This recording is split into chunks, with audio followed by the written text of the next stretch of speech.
Bismillahirrahmanirrahim. Assalamualaikum warahmatullahi taala wabarakatuh dan selamat sejahtera.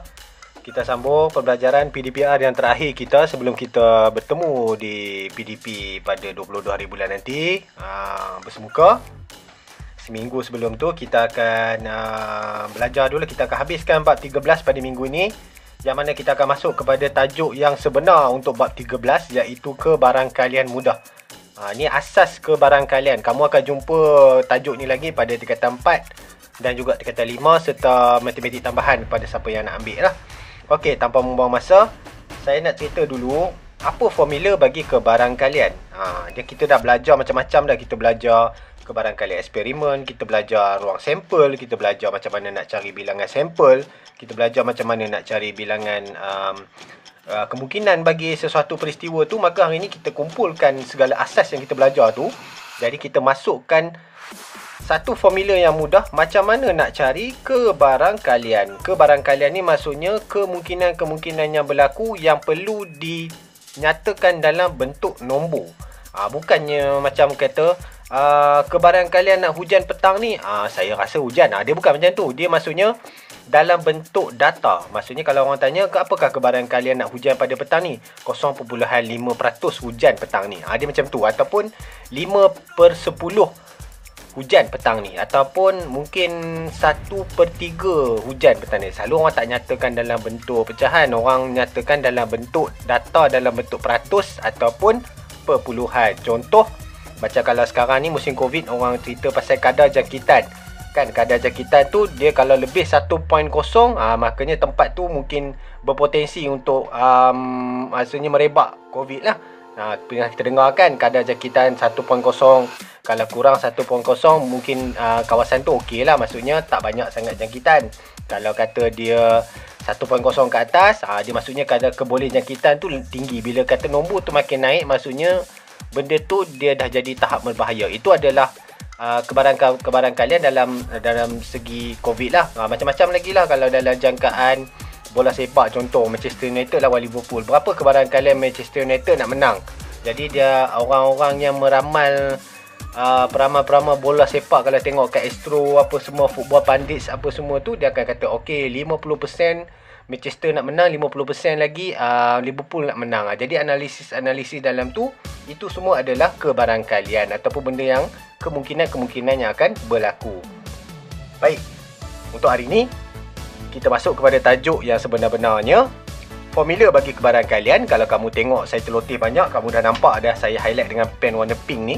Kebarangkalian dia punya formula dia adalah bilangan event ataupun bilangan kemungkinan bagi sesuatu peristiwa bahagi dengan bilangan ruang sampel. Selalunya kalau kebarangkalian yang bawah lagi besar daripada nilai yang atas. Apa dia bilangan peristiwa? Kita dah belajar minggu lepas, daripada banyak-banyak ruang sampel dia ambil beberapa peristiwa, itulah bilangan peristiwa. Contoh macam ni lah, saya tunjuk.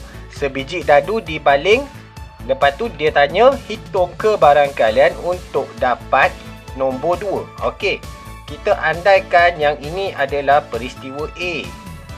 So, kebarangkalian nak dapat nombor 2 berapa? B pula, macam mana nak dapat nombor genap? Kita andaikan yang ini peristiwa B. Dan C pula nombor 7. Kita andaikan ini adalah peristiwa C. Baik, step pertama, untuk soalan ni ruang sampel dia sama je. Step pertama kita kena cari dia punya ruang sampel. Ruang sampel dia ada berapa? Maksudnya kalau dadu, ruang sampel dia ada 1, 2, 3, 4, 5 dan 6. Baik, so dia punya bilangan sampel ada 6. Okey, dapat dah. So NS selesai. Kita dah selesai dah NS. Baik, step kedua kita nak pergi kepada soalan A. Okey ya, soalan A. Nak dapat nombor 2 dalam ruang sampel. Nombor 2 ada berapa dia punya ni? Bilangan nak dapatkan nombor 2. Dalam ruang sampel nombor 2 hanya ada 1 je. So, bilangan peristiwa bagi NA ni adalah 1. Baik, boleh ya? Saya ulang balik. Ruang sampel ke semua kemungkinan yang akan berlaku. soalan A dia tanya ke nombor 2. Nak dapat nombor 2 dalam banyak-banyak ni, nombor 2 hanya ada satu je kat sini. So, bilangan kemungkinan yang berlaku hanya satu je lah. Sebab dia ada satu je nombor 2 kat sini. Maksudnya, nak cari kebarangkalian bagi peristiwa A, kita kata macam ni. P kurungan A, kita buat simbol P ni maksudnya probability. Probability ni maksudnya kebarangkalian lah. P kurungan A sama dengan NA bahagi dengan NS. NA, bilangan NA dia ada 1 je. NS dia ada 6. So, jawapan dia 1/6. Kalau boleh pemudahkan, pemudahkan. Tak boleh, biar je lah macam tu. Boleh Selesai nombor 1. Inilah jawapan 1/6. Itulah jawapan dia. Kalau bagi jawapan dalam perpuluhan, takut nanti nombor dia lari-lari. Biar je lah jawapan dalam pecahan tu. Baik, kita pergi kepada nombor 2. Kebarangkalian untuk dapatkan nombor genap. Nombor genap, kita kena buat sedikit ruang sampel. Nombor genap ada berapa? Daripada 1, 2, 3, 4, 5, 6, nombor genapnya hanya ada 2, 4 dan 6. Baik. So, dia punya bilangan peristiwa bagi B. Peristiwa B ni maksudnya nombor genap. Ada berapa banyak nombor genap? 1, 2, 3. So, jawapan dia kita tulis 3 kat situ. Baik, dia punya kebarangkalian. Oleh itu, kebarangkalian bagi peristiwa B NB, kita kata A lah, yang ni B pula lah. NB adalah 3. NB bahagi dengan NS. Kesemua daripada ni. Okey, so ini 3. NS ada 6. Maka kita perkecilkan, kita dapat jawapan dia 1/2. Itulah jawapan dia. Ini adalah untuk mendapatkan nombor genap. Maksudnya kita kira berapa banyak nombor genap. Daripada 6 kemungkinannya ada, nombor genap ada berapa? 3 je. So 3 daripada 6 nombor genap. Itulah dia punya ayat dia lah. Okey, kita pergi pada C Nak dapatkan nombor 7. Okey, dalam ruang sampel ada tak nombor 7? Tak ada. So, kalau tak ada, jawapan bagi kebarangkalian peristiwa C, jawapan dia kosong. Itu je. Dah tak ada, kosong. Nak buat apa lagi kan? Tak boleh nak buat apa. Itulah jawapan bagi kebarangkalian untuk dah dapat nombor 2, 1/6, nombor genap, 1/2, nombor 7, kosong. Sebab tak ada nombor 7 dalam dadu. Maksudnya peristiwa tu tak berlaku. Okey itu contoh yang pertama. Baik, kita tengok contoh yang kedua pula. Jadual berikut menunjukkan keputusan kajian cuaca di bandar A. Cuaca cerah ada 280. Tak tahu apa benda 280 ni. Mendung 60. Jadi hujan 20. Mungkin dia punya berapa kali ikut. Itulah, apa-apa je lah. Baik, so jika satu hari dipilih secara awak. Ini ayat biasa tau. Jangan kamu kata satu ni satu pula. Ini ayat yang biasa dalam kebarangkalian. Jangan duk gelabah dengan ayat ni. Lantaklah ayat ni. Yang kedua ni. Cari kebarangkalian bahawa cuaca pagi cerah. Baik, kita andaikan ini peristiwa A. Yang cuaca pagi tidak hujan ni peristiwa B. Sekarang ni nak cari step pertama, mesti cari dia punya ruang sampel. Baik, yang ni senang. Nak cari ruang sampel yang ni, kita tambah je semua ni. 280 tambah 60 tambah 20. Dia adalah jumlah. Macam dadu tadi, itu adalah nombor-nombor yang disusun. Yang ni adalah pecahan daripada berapa. Mungkin dia ambil ni bilangan cuaca cerah, mendung, hujan dalam masa setahun. Tak silap saya, kalau kita tambah mungkin dapat 360 hari macam tu lah. Baik, kita tengok So, kita jumlahkan semua. 280 tambah 20 adalah 300. Betul lah. 360. Maksudnya dalam masa setahun, inilah dia cuaca yang dekat bandar A. 280 hari ni cerah. Mendungnya 60 hari. Hujannya 20 hari je. So, kita tambah semua. Daripada 360 hari ni, dia pecah berapa banyak kali cerah, berapa kali mendung, berapa kali hujan. Itulah dia. Okey, dah dapat ruang sampel. So, ini dia punya NS. Yang ni lain pula. Dia bukan macam tadi tau. Ruang sampel ni kamu kena tengok kepada soalan. Kalau soalan tu dia punya kemungkinan dalam bentuk nombor yang kecil. Contoh baling shilling ke, baling dadu ke, warna yang selalu dapat ke. Itu lain. Yang ni dia adalah ruang sampel yang menunjukkan pada jadual. Jadual maksudnya kita kena total up semua. Dia ada pelbagai soalan menanya kepada kalian. Nanti kalau kamu buat latihan, kamu tahulah. Baik, tanpa membuang masa. Soalan A, dia nak cari cuaca tu cerah. So, cuaca cerah adalah 280. So, bilangan bagi peristiwa A 280 lah. So, kebarangkalian bagi peristiwa A, NA bahagi dengan NS. Ini formula yang memang tetap pakailah kat mana-mana pun. Ni lah formula dia. Benda yang nak dicari bahagi dengan benda keseluruhan daripada peristiwa tu. Itu adalah ayat yang mudah. Baik, NA dia 280, NS 360. So, kamu permudahkanlah yang ni. Ni potong, saya pun tak ada kalkulator. Mana ni, kamu sendirilah. Okey, ada kalkulator sekejap So, 28 bagi 36. Tak perasan ingat ke tak ada kalkulator ni. 28 bagi 36. Okey, per 36. Nampak? Jawapan dia 7/9. So, kita tulis jawapan dia 7/9. Nampak? Nombor bawah lagi besar daripada nombor atas. Baik, selesai. Cuaca pagi tidak hujan. Maksudnya tak hujan ni, apa yang tak hujan? Yang hujan 20 je. Yang tak hujan mendung dengan cerah. Mendung pun tak hujan juga. So, maksudnya definisi tidak hujan adalah mendung campur cerah. So, 280 kena tambah dengan 60. 280 tambah 60. Sebab dua-dua ni tak hujan. Dia kata soalan tidak hujan. So, kena faham ayat tu. So, 280 tambah dengan 60 dapatlah 340. Ni dia punya NB, peristiwa bagi bilangan bagi peristiwa B. Yang ni senang sikit. So, kebarangkalian bagi peristiwa B nak berlaku, 340 bahagi dengan 360. Peristiwa B bahagi dengan ruang sampel. So, pemudahkan. Sama juga. 340 per dengan 360 dapat 17/18. So, tulislah 17/18 macam tu. So, selesailah untuk kebarangkalian bagi peristiwa hujan tak hujan ni. Okey. Baik, seterusnya pula contoh yang ketiga. Jadual berikut menunjukkan wang saku bagi 50 orang murid setiap hari. Okey, soalan ni dia bonus sebenarnya. Dia dah bagi dah.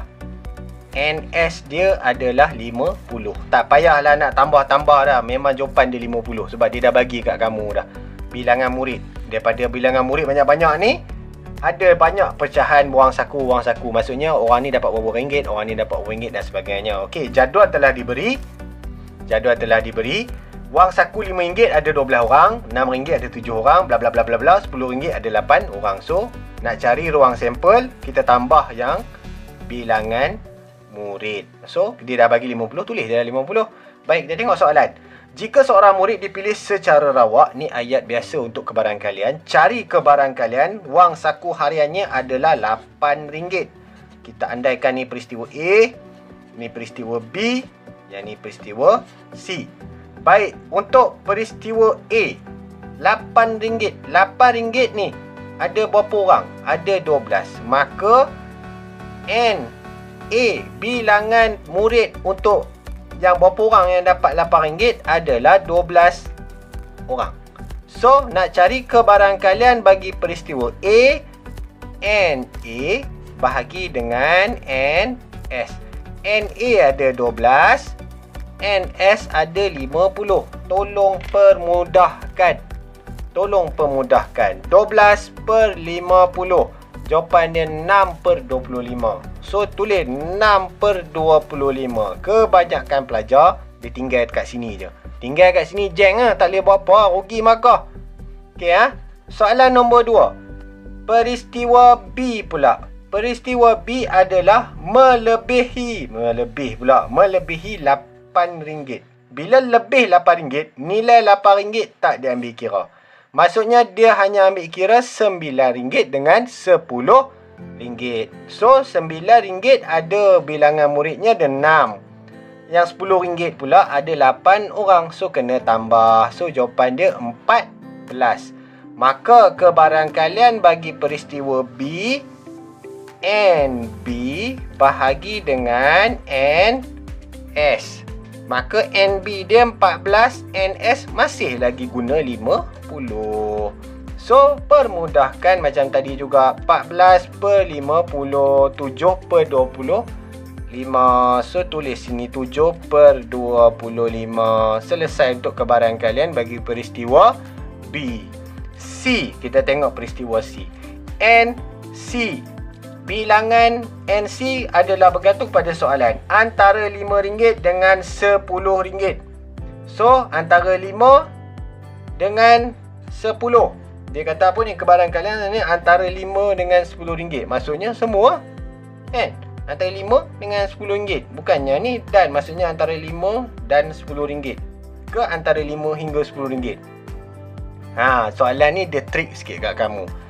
Between RM5 and RM10. Perkataan dan ni menunjukkan 5 dan 10 sahaja. 5 ada 12, 10 ada 8. Ni trik kat sini. Bukannya hingga. Kalau dia kata hingga, maksudnya kita boleh ambil semua. Bila antara, kita ambil yang 2 ni je. Ini ayat kebarangkalian. Ni set sebenarnya. 12 tambah 8 dapat 20. Maka peristiwa bagi C adalah NC bahagi dengan NS. NC adalah 20, NS dia 50. Pemudahkan dapat 2 per 5. Selesailah untuk kebarangkalian bagi peristiwa yang ketiga, iaitu bilangan wang saku untuk setiap murid. Okey, kita tengok contoh yang terakhir untuk hari ini. Baik. Contoh yang terakhir untuk hari ini, satu huruf dipilih secara rawak dari perkataan matematik. Okey, sekarang ni matematik ni dipilih satu huruf. Dia ambil satu huruf. So, daripada perkataan ni, dia ambil satu huruf. Kita nak andaikan ini peristiwa A, ini peristiwa B, yang ni peristiwa C. First of all, kita cari dia punya ruang sampel. Daripada perkataan matematik ada berapa huruf? 1, 2, 3, 4, 5, 6, 7, 8, 9. Walaupun ada 2M, kita kira sebagai 2, bukan 1. NS dia ada 9. Jadi, untuk soalan A, peristiwa bagi A. Peristiwa bagi A, bilangan huruf M. Nak dapat huruf M. So, bilangan huruf M bahagi dengan ruang sampel. Bilangan huruf M ada berapa? 1, 2. So, tulis 2. Ruang sampel ada 9. Settle. Itu je jawapan dia. Kebarangkalian dia 2 per 9. Nak pemudahkan tak boleh dah. Itu je lah. Baik. Peristiwa B pula. Bilangan bagi B. Apa dia peristiwa B? Nak dapat huruf vokal. Huruf vokal ada berapa? Huruf vokal ni huruf yang A, E, I, O, U. Kita tengok daripada ni. Kalau tak reti kita kira. Huruf A, huruf E, huruf A, huruf I. So, ada 4 dekat situ. So, ruang sampel sama. 9. Jawapan dia 4 per 9. Itu je. C pula. Peristiwa bagi C. Kebarangkalian bagi peristiwa C. Bilangan peristiwa C bagi dengan bilangan ruang sampel. Bilangan untuk dapat apa yang C ni? Dia minta huruf konsonan. Huruf konsonan yang selain daripada huruf A, E, I, O, U. So, ada berapa?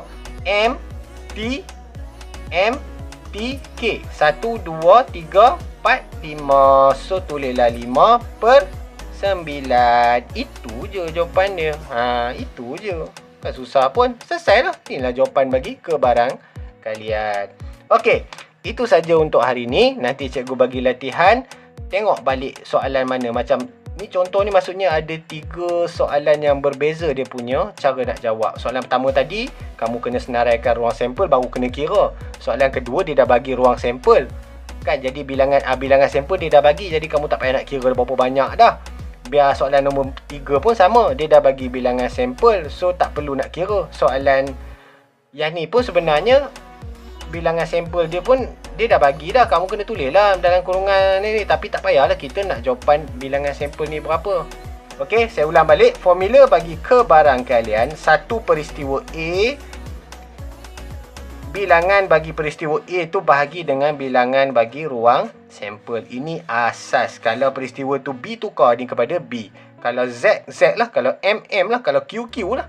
Depend kepada apa soalan yang kamu nak jawab. Okey, itu saja daripada cikgu untuk hari ini. Cikgu harap kalau cikgu bagi latihan nanti boleh buat dengan elok lah. Sebab buka sekolah nanti tak ada siaran ulangan bagi bab-bab kebarangkalian ni. Kita kalau buka sekolah memang kita go through terus kepada ulang kaji je. Okey, itu saja. Terima kasih banyak-banyak. Selamat menjawab soalan nanti.